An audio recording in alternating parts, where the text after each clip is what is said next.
ಶುಭೋದಯ. ಬೃಹತ್ ಸಂಸ್ಕೃತಿ, ವೈವಿಧ್ಯಮಯ ಭಾಷೆ, ಶಾಂತಿ, ಅಹಿಂಸೆಗಳ ಕಿರೀಟಧಾರಿಣಿ ಭಾರತ ಮಾತೆಯ ಪಾದಾರವಿಂದಗಳಿಗೆ ನಮಿಸುತ್ತಾ ಇಲ್ಲಿ ಸಂದಿರುವ ಸರ್ವದೇಶ ಭಕ್ತ ಭಾರತೀಯರಿಗೆ 80ನೇ ಸ್ವತಂತ್ರ ದಿನಾಚರಣೆ ಶುಭಾಶಯಗಳನ್ನು ಕೋರುತ್ತಿದ್ದೇನೆ. ಧೈರ್ಯ, ಶೌರ್ಯ, ಹೋರಾಟಕ್ಕೆ ಮತ್ತೊಂದು ಹೆಸರೇ ಭಾರತ. ವಿಶ್ವ ಶ್ರೇಷ್ಠ ಸಂಪತ್ತು, ಸಂಸ್ಕೃತಿಗಳ ಆಗರವಾಗಿರುವ ಭಾರತಾಂಬೆಯ ಸುಪುತ್ರರಾದದ್ದೇ ನಮ್ಮ ಹೆಮ್ಮೆ. ನಮ್ಮ ಇತಿಹಾಸವೇ ಮೈ ರೋಮಾಂಚನ, ನಮ್ಮ ಅರಸರ ಆಡಳಿತವೇ ಮೈಪುಳಕ.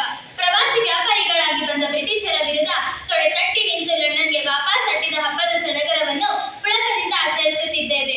ವಾಸ್ಕೋ ಡಿ ಗಾಮ 1498ರಲ್ಲಿ ನಮ್ಮ ದೇಶಕ್ಕೆ ಜಲಮಾರ್ಗ ಕಂಡುಹಿಡಿದ ನಂತರ ಪೋರ್ಚುಗೀಸರು, ಫ್ರೆಂಚರು, ಡಚ್ಚರು, ಇಂಗ್ಲಿಷರು ವ್ಯಾಪಾರಕ್ಕಾಗಿ ಬಂದರು.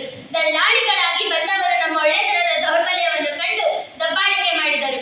ಕ್ರಿಸ್ತ ಶಕ 1600ರಲ್ಲಿ ಜಾನ್ ವಾಟ್ಸ್ ಮತ್ತು ಜಾರ್ಜ್ ವೈಟ್ ಎಂಬುವರಿಂದ ಸ್ಥಾಪನೆಯಾದ ಈಸ್ಟ್ ಇಂಡಿಯಾ ಕಂಪನಿಯು 1857ರ ಸಿಪಾಯಿ ದಂಗೆ ತರುವಾಯ ವಿಕ್ಟೋರಿಯಾ ರಾಣಿ ಅಧಿಪತ್ಯ 1858ರಲ್ಲಿ ಪ್ರಾರಂಭವಾಯಿತು. ಬ್ರಿಟಿಷರ ಕಪಿಮುಷ್ಟಿಯಿಂದ ಭಾರತಾಂಬೆಯನ್ನು ಮುಕ್ತಗೊಳಿಸಬೇಕೆಂಬ ಕೆಚ್ಚೆದೆಯ ಹೋರಾಟಕ್ಕೆ ನಾಂದಿಯಾಡಿತು.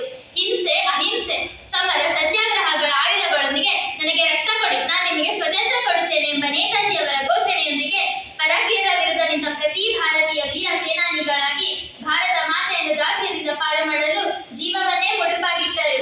ಸುಮಾರು 350 ವರ್ಷಗಳ ಬ್ರಿಟಿಷ್ ಆಳ್ವಿಕೆಯ ನಂತರ ಎಚ್ಚೆತ್ತುಕೊಂಡು ಉಪವಾಸ, ಸತ್ಯಾಗ್ರಹ, ಸ್ವದೇಶಿ ಚಳುವಳಿಗಳ ಮೂಲಕ ಬಾಲ ಗಂಗಾಧರ್ ತಿಲಕ್, ಲಾಲಾ ಲಜಪತ್ ರಾಯ್, ಭಗತ್ ಸಿಂಗ್, ಸುಭಾಷ್ ಚಂದ್ರ ಬೋಸ್, ಮಹಾತ್ಮ ಗಾಂಧೀಜಿಯವರ ಪ್ರಾಣ ತ್ಯಾಗದ ಮೂಲಕ 15 ಆಗಸ್ಟ್ 1947ರಲ್ಲಿ ಸ್ವತಂತ್ರವನ್ನು ಪಡೆದೆವು. ದೇಶದ ಅಭಿವೃದ್ಧಿಯೇ ಸ್ವತಂತ್ರದ ಸಂಕೇತ.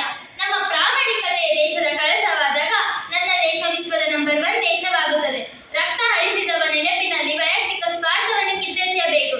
ದೇಶಭಕ್ತನಾಗದಿದ್ದರೂ ಪರವಾಗಿಲ್ಲ, ದೇಶದ್ರೋಹಿಗಳಾಗಬೇಡಿ. ವಿಶ್ವದ ಏಕೈಕ ಸೂಪರ್ಸಾನಿಕ್ ಕ್ಷಿಪಣಿ ಬ್ರಹ್ಮೋಸ್ ಹೊಂದಿರುವ ದೇಶ, ವಿಶ್ವದ ಸಿರಿವಂತರ ಸಂಖ್ಯೆಯಲ್ಲಿ ದ್ವಿತೀಯ ಸ್ಥಾನ ಹೊಂದಿರುವ ದೇಶ, ಸಸಿ ನೆಡುವುದರಲ್ಲಿ ವಿಶ್ವ ದಾಖಲೆ ಹೊಂದಿರುವ ದೇಶ ನನ್ನ ಕೆಚ್ಚೆದೆಯ ಭಾರತ. ದೇಹ ನಶ್ವರ, ದೇಶ ಅಮರ.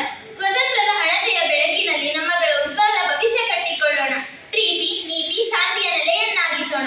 ಒಂದು ಹೂವು ಮತ್ತೊಂದು ಹೂವಿನೊಂದಿಗೆ ಎಂದಿಗೂ ಸ್ಪರ್ಧೆಗೆ ಇಳಿಯಲಾರದು, ಅರಳುವುದಷ್ಟೇ ಅವುಗಳ ಕೆಲಸ ಎಂಬಂತೆ ಕಾಶ್ಮೀರದಿಂದ ಕನ್ಯಾಕುಮಾರಿಯವರೆಗಿನ ಪ್ರತಿ ಭಾರತೀಯ ತಲೆ ಎತ್ತಿ ಎದೆ ಉಬ್ಬಿಸಿ ಸ್ವಾಭಿಮಾನದಿಂದ ದೇಶದ ಪ್ರಗತಿಗಾಗಿ ಶ್ರಮಿಸೋಣವೆಂದು